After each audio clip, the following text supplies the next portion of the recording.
ትሁት እንግዲህ አለምዬን እንደምንም ብላ ከዛ ቤት አስመልጣታለች።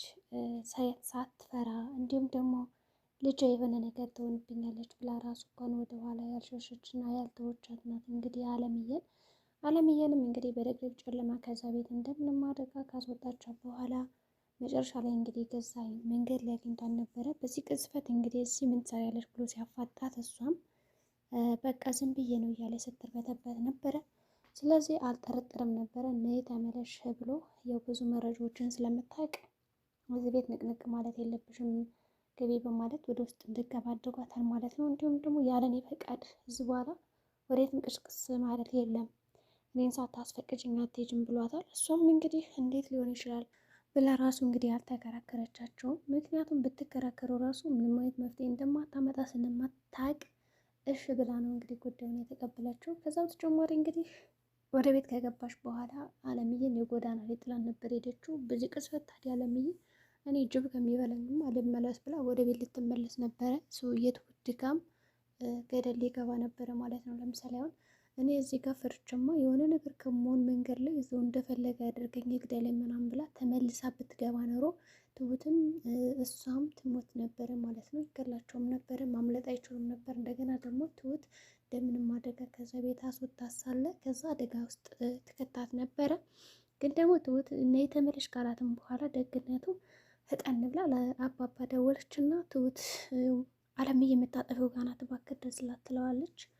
በዚህ ቅጽበት አባባም እየተምዘገዘገ ነው የመጣ። እንግዲህ ከመጣም በኋላ አለምዬ ብሎ ሲጠራት እንግዲህ ያው አግኝቷታል። ግን ደግሞ እሷ በጣም ያሰበችው ነገር ምንድን ነው? ሰዎች ሲያዩኝ ይደነግጣሉ፣ ይሮጣሉ። ስለዚህ የተወታኩት እንዲሁም ደግሞ እየጠራኝ ሰው ራሱ ጥሎኝ ቢሄድስ፣ ቢበረግግስ፣ ቢደነግጥስ ብላ ነበር ያሰበችው። ግን እንደዛ አልሆነም። ስለዚህ አሁን ላይ እሷ አብድ እንዳልሆነች ተረድታለች ማለት ነው። ጤነኛ እንደሆነች ሙሉ ለሙሉ ማሰብ እንደምችል አውቃለች ማለት ነው። ከዚህ በተጨማሪ በቃ ወሰዳትና ከቤቱ ክላሷን አሳያት እንደምንም ፈታ ዘና እንድትል እና ደግሞ ደስ ያላት ነገር ምንድን ነው በቃ ልብስ ከሌለች ችግር የለውም ነገ ሄደን እንገዛለን፣ ስልክም ልብስ ምናምን እንገዛልሻለን ምናምን ሲላት በጣም ነው ደስ ያላት። ስልክ ካለኝማ በጣም አሪፍ ነው በቃ እኔ ስልክ ሊኖረኝ ነው እንዴ ብላ እስከምትገረም ድረስ እንግዲህ ስልክ ካለኝ ለልጅ እደውላለሁ ብላ ስለምታስብ እንደዛ አድርጋለች ማለት ነው። ከዛ እንግዲህ አሁን ለናቲ ልንገረው እንዴ ሁሉን ነገር ምናምን እያለ ነው አባባ። እንግዲህ ትሁትም ወደ ቤት ከተመለሰች በኋላ ያው ሽጉጥ እንደቀባት ነበረ። የት ናት ብሏታል። አሁን ትሁት ያላት አማራጭ ሁለት ነው። ልጇ ወደ እህቷ እንደምትመለስ ከሆነ አለምዬ ማምጣት አለባት። ሁለቶችን እፈልጋለሁ ካለች ደግሞ ከሁለት አንዳቸው ልታጣ ወይም ደግሞ ልከስር ትችላለች። በዚህ ቅጽበት እንግዲህ ተጎጂዋ ትሁት ነው የምትሆነው። ምክንያቱም ለአለምዬ ስትል በጣም ልጇን አደጋ ላይ ጥላ ራሷንም ስራዋንም ብቻ ግን የመጣው ይምጣ ብላ ተቀብላ ነው እንግዲህ እንደዛ አደረገቻት። ይሁን እንጂ እንዴት ብላ ከዛ ቤት እንደምትወጣ እንግዲህ አይታወቅም እስካሁን ድረስ። ሆኖም እህቷም እንግዲህ ወዲያውኑ የደወለችላት ቤት ከመጣች በኋላ አለምዬ የት ናት ሲላት እንግዲህ አባባ ወይም ደግሞ ማለቴ ገዛኸኝ ደግሞ የሚገርማችሁ ነገር ሱቅ ላካት ነይ ሂጂ ቡና አምጪ ተብላ ነው የተላከችው። መጀመሪያ ሊገላት እንደነበረ እሷ ሳታይና ሳትሰማ ሊገላት ነበር። ግን ያው ሳይቀደሙ ነው የተቀደሙት። እሱስ ተቀድሟል፣ ገዛኸኝ ተቀድሟል፣ ትሁት ቀድመዋለች። ከመጣች በኋላ ግን በጣም ስታስመስል ነበረ። እኔ አላውቅም ልገላን ነበር አይደል ሱቅ የላከኝ ትለዋለች። እውነቱን ነው የነገረችው። እዚህ ጋ ሱቅ የላካት ሊገላትም ነበር አለምዬን። ስለዚህ ምንድን አደረገችው? የእሷ ለካ ልትገለኝ ነበረ ወደ ሱቅ እየላከኝ ምናምን ስትለው ያላትን ጥርጣሬ እንዳለ ምናምን ሲጠረጥራት የነበረውን ነገር ትንሽ በረድ ያደርግለታል ማለት ነው። እውነትም አላወቀችም እንዴት የት እንዳደረገቻት ምናምን ብሎ እንዲያስባ ያደርገዋል ብላ ነበር እንደዛ ስትል የነበረው። ግን ገዛኸኝ እንደዛ ሊያደርግ አልቻለም። እርግጠኛ ነበር እሷ እንዳስመለጠቻት።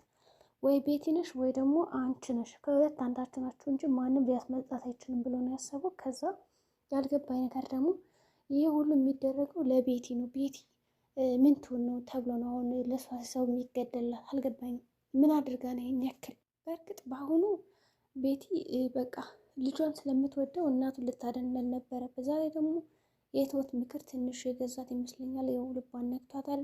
ሰው ሁሉ ሳይፈልግ በግድ እንደዚህ ጨካኝ አይሆንም። እናም ተገድጄ ነው እያለች ትሁት ስታማከራት ነበረ። እና እናቱን አድኛት እያለቻት ስትመክራት ነበር። በዛ ቅጽበት እንግዲህ ተስማምታ እናቱን ልታድን እየሞከረች ነበረ። ግን እንዴት ታድርግ?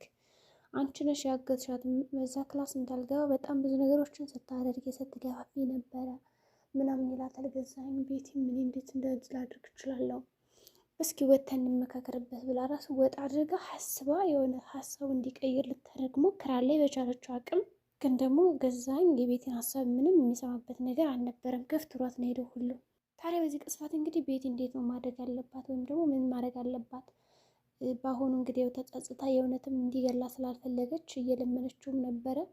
እንግዲህ መሬት ላይ አንበርክኮትን አምጫት እያላት ነው። ወዲያውኑ ደግሞ አጋቾቹን ልጇን ወሰዷት በማለት ያዛቸዋል፣ ትእዛዝ ሰጣቸው። በዚህ ጉዳይ ግን ተመስገን መጥቶ ቢያድን ጥሩ ነበረ። ለልጁ ሲል ብዙ ነገር ይከፍላል ብዬ አስባለሁ። አሁን ትሁት ለእህቷ እባክሽ እዚህ ቤት እንዳትወጣ አድርጊያት ምናምን እያለቻት ነበረ። አንድ ስህተቷ ይሄ ነው። ቤቱን ሰብረው እኮ ይገባሉ ማለት የነበረባት እባክሽ ውጭና ቤቱን ለቃሽ ለተወሰነ ጊዜ ምናምን ተደበቂ ብትላት አሪፍ ነበረ። ምክንያቱም ቤት ይሰበራል ምናምን ቤቱን ሰብረው ነው እንግዲህ የወሰዱት። ከዛ የትሁት እህትም ለአባባን የደወለችው እባክህ በትሁት ምክንያት የማይመጣብን ችግር የለም ያለቻት። እንግዲህ ወልደሻል ማለት ያንቺ ናት ማለት አይደለም፣ ያሳደገ ነው እናት የሚባለው እንጂ የወለደ ብቻ አይደለም እያለቻት ነበረ እህቷ በዚህ ቅጽበት። ትሁትም እባክሽ የምልሽን ነገር አድርጊ እያለቻት ነበረ። እንግዲህ ትሁት ለልጇ ስትል ሁሉ ነገር ብታደርግም እዚጋ ደግሞ እህቷ እየተረዳቻት አይደለም። ስለወለድሻት ብቻ እናቷ ናት አትበይም፣ በቃ እንደውም ችግር እያመጣሽብን ያለሽ ሆነ ያለቻት። አሁን ትሁት እንዴት አድርጌ ነው ማዳን ያለብኝ ያለች እያሰበች ነው። እህቷ ደግሞ እዛ ጋር ችግር የምታመጭብን አንቺ ነሽ እያለች በጣም ስትወቅሳት ነበረ። በዚህ ቅስፈት እንግዲህ ትሁት ተሰምቷታል፣ አዝናም ነበረ። ይሁን እንጂ እንደምንም ብላ ለማባበል ሞክራለች፣ አይዞሽ ምናምን እያለች። ከዛ በቃ ልጅ ምናምን ጣልኝ ያለች ስለምናምን ነበር። ገዛኸኝ ግን በጭራሽ ብሏል። ሁለት ድርድር ነው ያላት። ልጅሽን የምትፈልጋት ከሆነ አለምዬን ከረበክሽበት ታመጫታለች ነው ያላት። እሷ አላውቅም እያለች ነው እንግዲህ። ከመጨረሻ ላይ እንዴት ነው የትሁት የእናትነት ስሜት አሸንፏት አለምዬን አሳልፋ ትሰጣታለች ወይስ ደግሞ ሁለቱንም ስሜቶቿን ተቆጣጥራ እንደምንም አድርጋ ሌላ መፍትሄ ልትፈለግ ትችላለች? አባባም እንግዲህ አሁን አውቋል ይሄ ነገር በጣም ከባድ ችግር እንደሚያመጣባት ታይ ብያት ነበረ፣ ግን አልሰማችኝም እያለ ነው የነበረው። አለምዬ ደግሞ እኔ የእሷ ልጇን ከምታጣ እኔ ራሴ እሄዳለሁ፣ ስለዚህ እንደዚህ መሆን የለበትም እያለች ነበረ። በዚህ ቅጽበት ግን አለምዬ ማድረግ የነበረባት እንደው ለገዛኝ ደውላ ማለት ነው ይህን አካባቢ እያንዳንዱ አውቀዋለሁ፣ የት እንደደበቅሻት ራሱ እጅ አመጣታለሁ ነው ያለው እንግዲህ ገዛኝ አለምዬን። ስለዚህ አባባ ወደ ፖሊስ ጣቢያ እንሂድ፣ እዛ የተወሰነ መፍትሄ እናገኛለን ብሎ ነበር ያማከራት። ግን እሱ አልሄድም የበለጠ ችግር ያመጣልና ያለችው። አሁን ለምሳሌ አለምዬ ማድረግ ያለባት እንደዚህ ነበረ። የሆነ ጋዜጠኞችን ምናምን ትሰበስብና ለሁሉም ሰው በህይወት እንዳለች ታሳውቃለች፣ በቲቪ ምናምን እንዲተላለፍ አድርጋ።